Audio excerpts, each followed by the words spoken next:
Kind of save your thing. Oh, okay. Thank you so much. Yeah, you're welcome. You good? So running is pretty much just friction.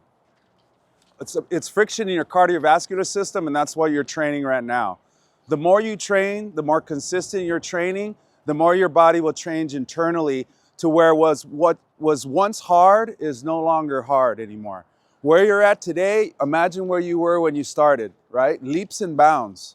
Your leaps and bounds different because you took that journey. No one starts this and it's easy. No one. It's hard for everybody. Even when you watch the professionals in the Olympics, it's difficult. But difficult was when they were 20 years ago.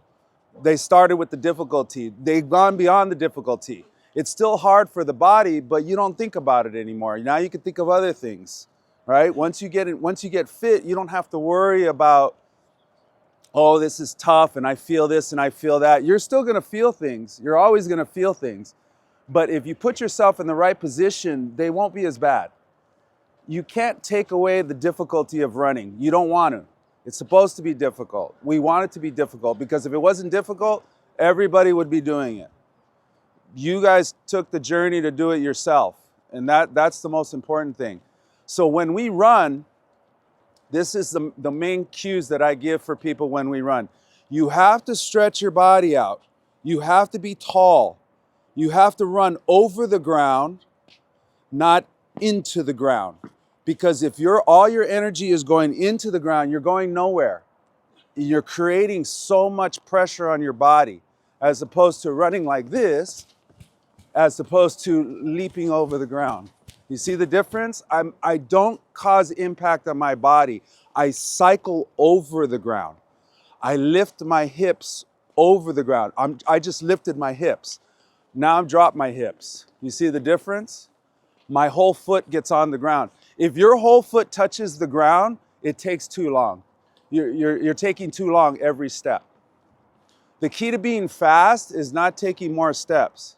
It's taking less steps longer.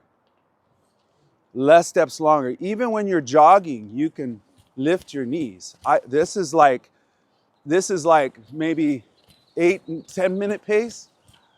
And this is about 6 minute pace. You see the difference? That's all it is. I just react to the ground a little bit more. I lengthen my stride.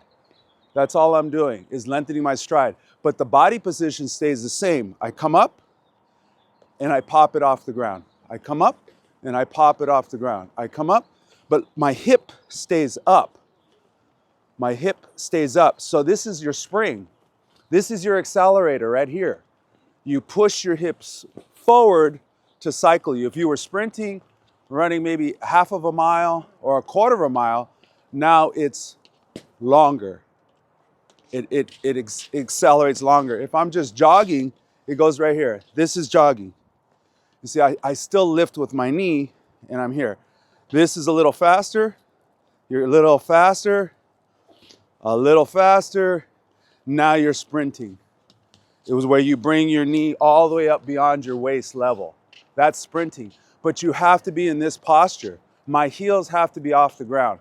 You don't have to be this high. That's too high. You just, right now when I'm standing, my heels are off the ground. Can you see my heels? I'm gonna put them down. I just put them down. You can't even see it. Right now they're up, now they're down. It's very minimal. So in this position, you always land in this position. And that's the thing. Did you guys have any questions? Was there questions? Oh, that was very good. As far as getting ready for the marathon, Yes. I know we do like long runs. Yes. Like, I guess the distance would be about 20 miles, Mm-hmm. about 3 weeks prior to the race. Yeah. I don't know. Do you have any different opinion on that one or suggestions? There's many different philosophies, but there's not too many variations of training. The key is that you're taking on a 26-mile race. It doesn't matter what the distance is. If you haven't done enough mileage, it's going to be difficult. Think of anything in your life. How prepared do you want to be for it? If you go to your job, how prepared are you for your job? Right? It's the same concept. The more time on task, we call it time on task. The more time on task, the better you're going to be. When you talk about professional athletes, you can talk about basketball, tennis, it doesn't matter. We talk about repetition after repetition after repetition. If you're a musician, repetition after repetition after repetition. When you do it 3 million times, you start your journey for 3 million more. You never stop. You just never stop. If you're training for a marathon, you want to build up, but when you're done, you need to stay, you build down, and then you build up. If you were to graph your training, it should look like this. It shouldn't look like this, because if it looks like this, it's going to end up like that. You can't just keep going up. So let's say if you're going to work yourself to 20, you would do, your long run is 4. Then you do 2s and 1s during the week. Then your long run is 6. You do 3s and 4s. Then your long run is 8. Then you do 4s and maybe a 6 a couple of times. Then your long run is 10. Then you go to 12, and then when you get to 10, you come back to 8. And then you go to 12, and you come back to 10. And you go to 14, and you come back to 12. And you just keep doing this thing because you want to challenge your body, but you don't want to hurt your body. Because if you hurt your body, then you can't do it. And once you can't do it, all bets are off. You start declining. So the key to anything that you want to be great at is consistency. So the mileage is not as important. What is important, as to go piggyback off the question, is that your taper is very important. 2 weeks out, usually what I do with my marathoners, you go 15 and then 12 and then the race. 15, 12, then race. And the reason why is because, and you still need to be doing workouts in between, because if you stop, your body knows right away, oh, it's not hard anymore. I'm going to start detraining. I'm going to start getting out of shape.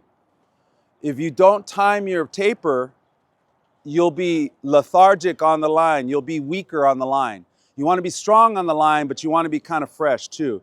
You can't be both.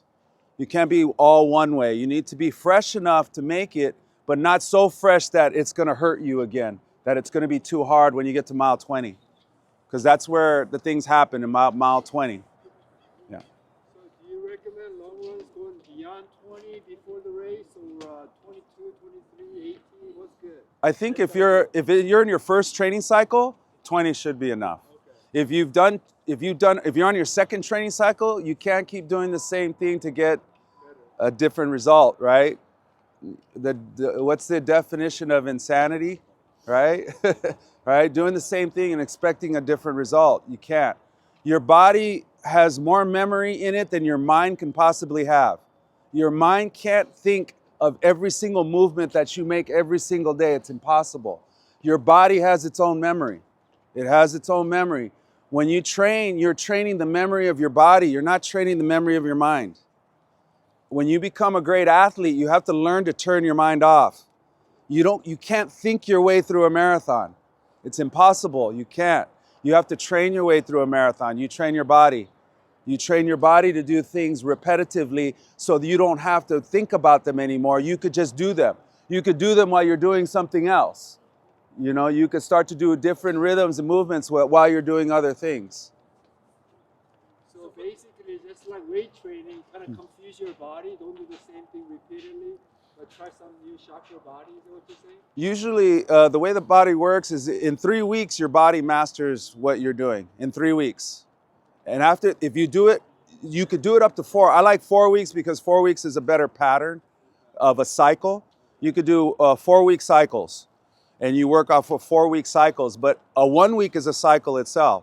It's a microcycle that goes into a bigger cycle that goes into the biggest cycle, which is the total season. So you're having different pieces that work towards the other pieces. So usually, let's say if you're weight training, you would do an endurance phase. Same thing in running, and then you do a specific phase where you would do shorter reps, more repetition to get power. So you always want to start with your endurance, because without your training, you can't be the great you. Without your fitness, it's hard to do anything. You had a question? Yeah. So for those that run LA next week, Yes. do you recommend 12 today? That would be good, 10 or 12 if you're ready. Look, you can't do anything the last second. All right. Psychologists and professionals have proven cramming does not work. It's never worked. So remember school when you were cramming last minute? It doesn't work. Either you got it or you don't got it. You trying to force it in and cause more pain, and then if you're not healthy on the line, all bets are off. The goal is to be healthy on the line. It's better to be undertrained to make it to the race than to be injured at the race. I think what he was asking was, you said basically you tell your runners to 15 and 12. Yes. Meaning 15 2 weeks out. Yes. 12 1 week out. Yeah, 1 week out. So that's a long one. That's the long run. That's the long run. Yeah. So today is 12. Yeah. It's okay. Yeah, today would be 12. And let's say you're nursing something, maybe just a little run would be nice anyways, because the 12 really isn't going to help you. What the 12 is doing is not allowing you to, you got to trick your body that you're not tapering. Once your body finds out you're tapering, they're going to go to sleep. It's going to say, I want to rest now. I don't want to do it anymore. It's too hard. So what do you tell your marathon runners to run the last week? How many miles if they run 12 at the end? Let's say we worked up to 20 and they had some 10 and 12 mile runs. Usually our workout days are about 10 miles when we do the workout, because since you guys are not professional runners, but you're professional at something else. So that means you only have a limited amount of time. So you have to maximize your time. If you're going to do a workout, you might as well get the mileage out of the workout and try to do a workout and then get mileage on the next days. So what we do is we do a long warm up, we do a long workout, and we do a long cool down. And that way, now that day comes out to 10 or 12 miles. With our high schoolers, they'll do a 10-mile day on workout day. But on regular run days, they only run 7 miles, 6 or 7, because they got to get to homework. They got a life. I can't keep them, oh, we're running 10, 12 miles every day. We're going to do more. You can't do that. If you're getting paid to do this, then that's what you're supposed to do. Professional runners do 13 workouts a week. 13, that's 2 a day. Some do 3 a days. 3 times a day because you have to. You got to get more stimulus out of body. You can't keep doing the same thing. So yeah. Yes. Landing. I know you said not land on the hill. Yes. So do you have any thoughts of landing on the right or landing on the shoulder? You're on the back of the ball of the foot. This is your balance point of your foot. It's not the ball of the foot, and it's not the toes, and it's not the heel. It's right behind the bones. Right behind the bones is where your balance is. If you're a dancer, you can only dance right here. You can't dance on your heels. You're not going to be able to move if you try to dance on your heels, okay? You have to be on the ball of the foot, and your hip is right underneath you. You create a column. Every time you move, you create a column. You create a column. This way, you have to bring your body, because that's your balance point. If you're not on your toes, not all the way up here, because that puts stress on the knee. All the way right here creates what they call shear force on the knee. So the lower leg stops, and then the upper leg goes right here, right at the back of the ball of the foot. Is that a question? No? Oh, okay. Can you talk about arm swing basics, right? Yes, the basic swing for the arm, if you want to be an efficient runner, you need to move the least amount of parts. Doing this is a good dance move, but it is not a good running move. Because when you swing your arms this way, you're swaying your hips. This way, your hips have to tighten to hold you there. You're going to get tired. Mile after mile, if you're not efficient, this is the arm swing. You lock this joint. It never moves. 90-degree angle. It never moves. This moves. And you act like you're going to grab something out of your back pocket. Think of you're going to grab something out of your back. Don't lift your shoulder. Relax this shoulder down. So they're right down by your hip. This is where you want to be. Right here, you're going to grab something out of here, and then you right here, and then you swing. And then this way is more efficient because you can swing them as fast as you want. All right, this is sprinting. This is a little bit faster, a little slower, slower, jogging. Nice and relaxed. It just goes back and forward. So if I grabbed your hand, push it back. Just push it back. That's all you do. You push it back, your tricep will bounce it back. It bounces it back. Just push your hand back. You don't have to push it forward. If you drive it back, it'll come forward by itself. So it's very efficient. So what we do is we just drive back. You don't have to worry about driving forward. Unless you're sprinting, you got to drive forward. Huh? Just about chin level. About chin level. Right here is good. Right here is good. Even when you're jogging. That's the best time to practice because you're taking more steps. Armand, what about breathing? Don't worry about breathing. Breathing happens naturally. Your body knows how to breathe. when you relax, when you're beginning and you're trying to get oxygen to your body, you have to breathe through your mouth because you can't breathe enough through these tiny little nostrils. Everyone always says, oh, breathe through your nose and out through your mouth. Tell them to sprint 100 meters or 200 meters and see if they can do it. If you're fit, you can. When you become fit, you relax. You don't have to take as many breaths when you can relax. But when it's stressful, you're trying to breathe hard. That's why you get side stitches. You get cramps if you breathe too fast and too hard. Your diaphragm cramps. It's a muscle. So breathing too hard, if you get cramps, you're doing too much too soon. Or maybe you're coming back from an injury and your body forgot the rhythm. Your body loses 70% of its fitness in 3 days. If you're truly fit, in 3 days, 3 days off, 72 hours, boom, it skydives down to normal human beings. You guys are not normal. You're above your normal level. Normal humans don't run 20 miles. They don't run 10 miles. They don't even run 5 miles. So your fitness level has gone up. But the only way you can sustain it or make it go higher is you got to do more. Or you got to do harder. You got 3 phases. You can do endurance, volume, which is the total amount that you run within a cycle, maybe a week. You could do duration, which is the total bout of exercise in one exercise. Like today, you're going to have a certain duration. And you do intensity, right? When you begin, you can't do all 3 at the same time. You're asking for failure. You got to do one first. And that's your duration. You work on the duration 3 times a week. You do a certain duration. You change the duration, still 3 times a week. When you maximize your duration, now you go 4 times a week. Now you've changed the volume. Now you've done 4 times a week. You add 5 times a week. You're increasing the volume. Now you're ready. Now you add in a workout. Now you add intensity, but you still got volume and duration going at the same time. And you play with it. Remember the graph? You play with it. You play with it. And that's how you work your body into the fitness that you want it to be. Last question, diet. Protein loading, carb loading. Yeah, diet's difficult. I think if you eat whole foods, you got a shot, but everyone's different. Some people react to different things. Your body does need proteins. Your body definitely needs proteins. You'd be surprised. Most of our diet is carbohydrate anyways. So you don't have to necessarily try to focus on carbohydrate. I think you need to focus on efficient foods. If you think about being an athlete and being a runner, it needs to be efficient like your training. What foods can you eat that you can digest quickly and get the maximum amount of nutrition from and nutrients? Well, we call it nutrient-dense food. The number one taxing system in your body, the number one system in our body that takes the most amount of energy is digestion. Digestion takes the most amount of energy. Digestion is quickly related to your immune system. Your immune system is very important because when you go out and train, you're breaking your immune system down, but you're making it stronger. It's the breakdown build-up theory. You have to break it down to make it stronger. You can't just massage it into greatness. It has to be challenged.